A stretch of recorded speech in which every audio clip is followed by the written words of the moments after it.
Em coletiva, Tite foi bastante direto em suas afirmações. Aliás, bem direto, né? Bem direto.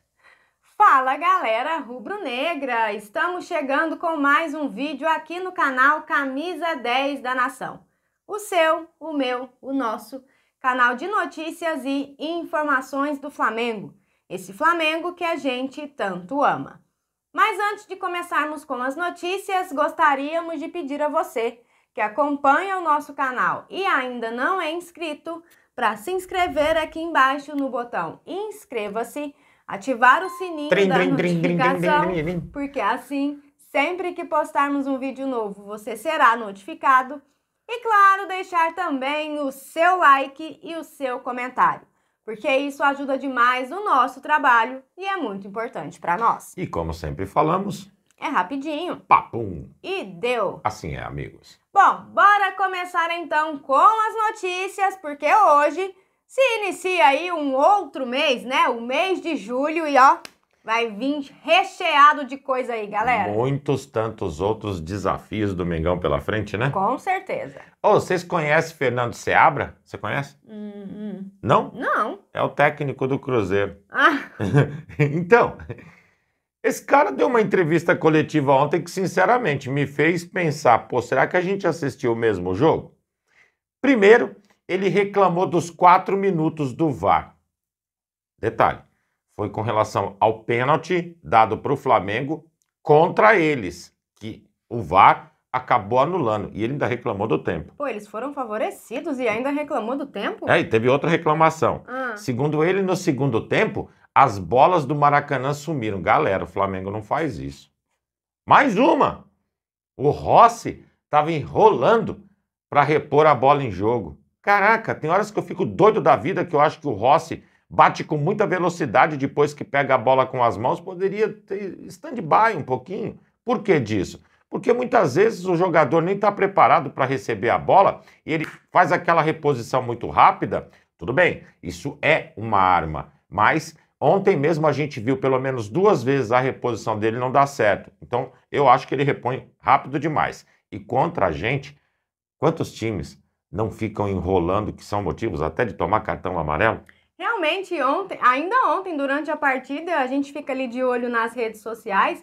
Eu vi um torcedor falando, pô, tá na hora do Rossi começar a fingir ali uma cãibra, sei lá, né, cair no chão, falar que tá sentindo dor de barriga, por exemplo, pra dar uma enroladinha no jogo, né? E não satisfeito com todos esses comentários, quantos minutos foram dados no segundo tempo?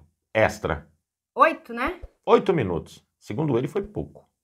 Tinha que ter tido mais. Então tá, porque né? Se tivesse mais tempo, segundo ele, o Cruzeiro empataria o jogo. Uns 45 minutos a mais. A mais? Talvez. 3 tempos de 45 então agora no futebol? Tem que ser, né? Tá de sacanagem, né, cara? Bom, galera, seguindo com as notícias, ontem o Mengão venceu o Cruzeiro por 2-1 com gols de Pedro e também Fabrício Bruno. Mas o nosso técnico Tite começou a coletiva falando de um outro jogador, o Lohan. O técnico saiu em defesa do jovem que foi vaiado por alguns torcedores no Maracanã e substituído no intervalo do primeiro para o segundo tempo. O Tite disse o seguinte, galera: acho que o Zico estreou com 17, 16 anos. Pergunta para ele como era. Tenham um acolhimento maior com o Lohan. A grandeza do Flamengo é muita. Ele é um talento enorme. Se vier a vaia, vai afundar, não vai produzir. Se vier o carinho, ele vai se sentir fortalecido. O manto sagrado é muito forte, pesado. É pesado para um técnico de 63 anos com toda a experiência que tem. Coloquem ele no colo, vai ajudar. Eu não aceito um Vitor Hugo vestir a camisa do Flamengo pela 100ª vez e até hoje não ter visto uma partida que falou, nossa, como jogou bola o Vitor Hugo. Agora o Lohan, ele vem de alternâncias, bons jogos, jogos medianos e jogos não tão bons. Ele está cumprindo uma função do nosso camisa 14, galera. Ele está substituindo a Arrascaeta, fala sério, né? O que vocês querem? Ele é 14 na camisa, o menino tem 17 anos.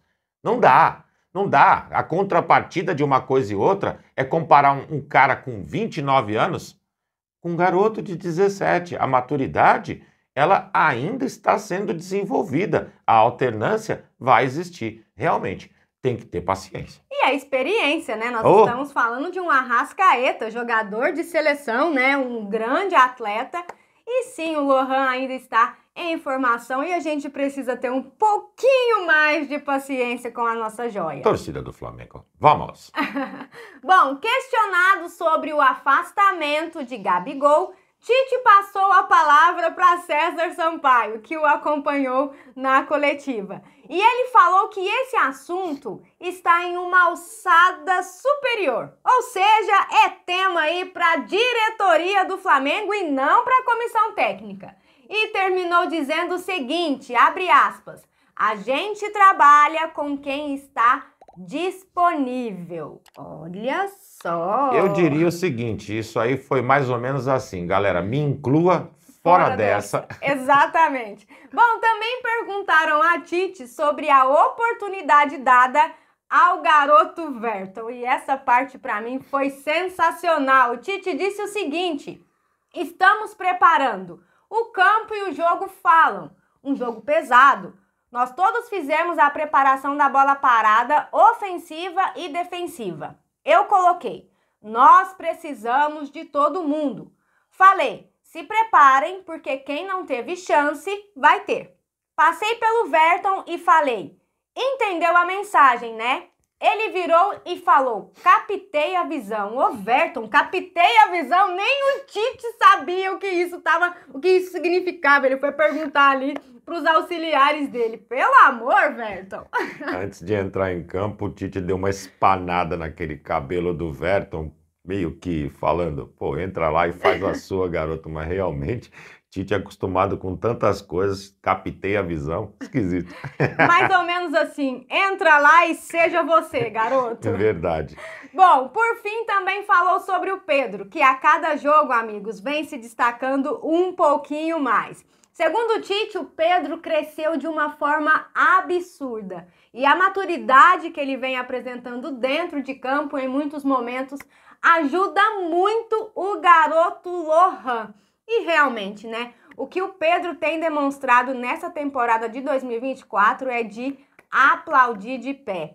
E, como eu falei, a cada jogo ele se destaca um pouquinho mais, né? Jogo após jogo, derrama, senhor, e derrama muito. Tá fazendo por merecer. Seguindo com as notícias, galera, Fabrício Bruno, há pouco tempo atrás, foi entrevistado pelo GE e o GE perguntou qual é a partida dos sonhos para você. Segundo ele, era enfrentar o Cruzeiro no Maracanã. Acho que os amigos sabem, o Fabrício já vestiu a camisa do Cruzeiro, inclusive antes de ir para o Bragantino. Então, o jogo dos sonhos foi realizado ontem. Sim. Quem fez o gol? Fabrício. Lei do ex? Ih!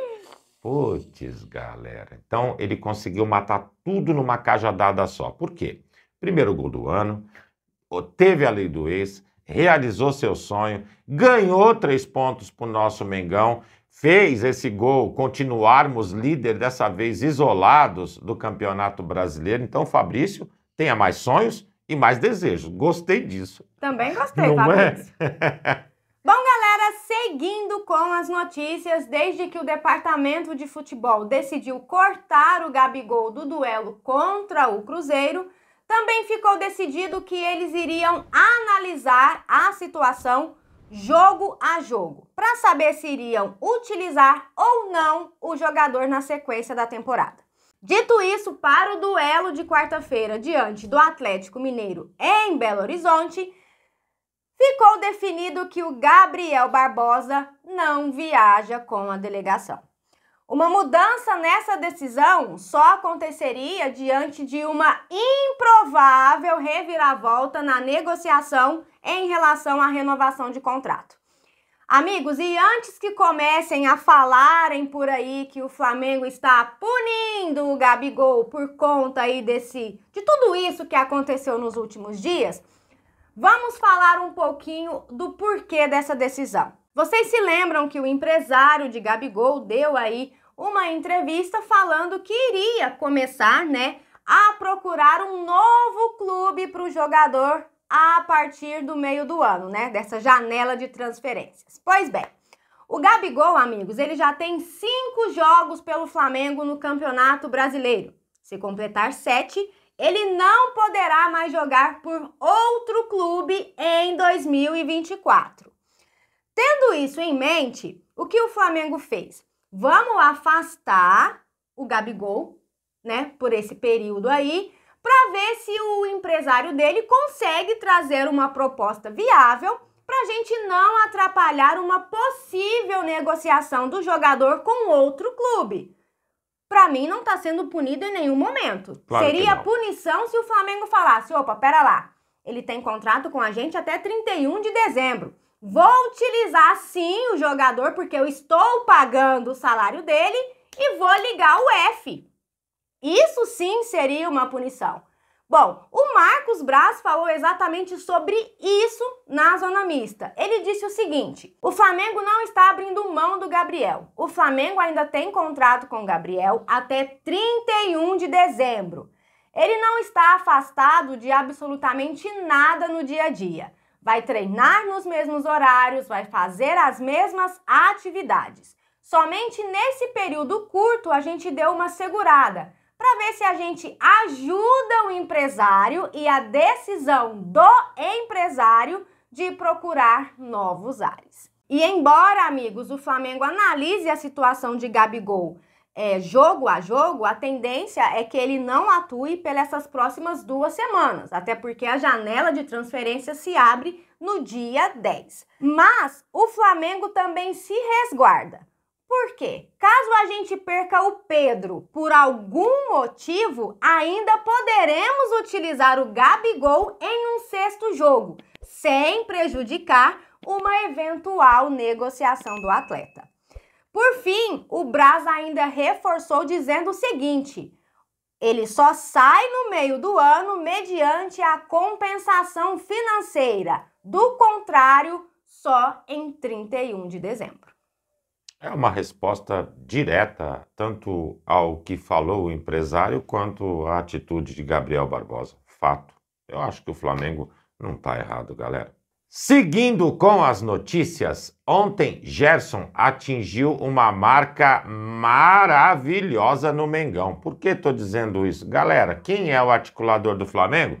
Arrascaeta. Quem está comendo a bola no Mengão nos últimos jogos? Gerson. Ontem, ao dar o passe a Pedro para fazer o primeiro gol do Mengão, ele completou a 7ª assistência vestindo a camisa do Mengão nessa temporada. Empatou com o nosso uruguaio. Agora ele está na liderança com a Arrascaeta, 7 assistências cada um.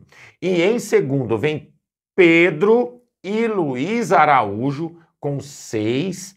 E em terceiro com 5 vem o Cebola. Que é isso, hein? Não, mas o Gerson tá jogando muita bola, não canso de dizer isso. Se era o Coringa, voltou a ser o Coringa. Tá jogando demais. Falei na semana passada sobre o Eric Pulgar para ficar de olho aberto, né, com o Léo Ortiz. Arrascaeta, trate de voltar logo, senão o Gerson vai te passar, hein? Não, ele tá jogando com vontade, se dedicando dentro de campo. Nas últimas partidas tem sido entrega total. Aliás, desde aquele jogo contra o Palmeiras no Allianz Parque, que o Flamengo foi a campo com 3 jogadores do time principal e o restante meninos, que o Flamengo empatou de 1-1 com grande partida do Hugo Souza naquele jogo, eu percebi uma coisa: o Gerson gosta de desafios dentro de campo. Naquele jogo, ele não foi só um jogador, ele foi pai e ele foi líder da molecada dentro de campo, junto com os outros 2 que estavam presentes. Portanto, acho que esse tipo de jogo ele gosta. Ah, eu tenho certeza. E que continue assim, Gerson. Sim.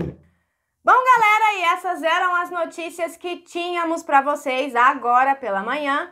Lembrando, você que é novo no canal e ainda não é inscrito, dá uma forcinha pra gente. Botão aqui embaixo, já se inscreve, deixa o seu like, o seu comentário, compartilhem pra geral, porque vocês sabem, juntos somos mais fortes. Muito mais fortes, amigos.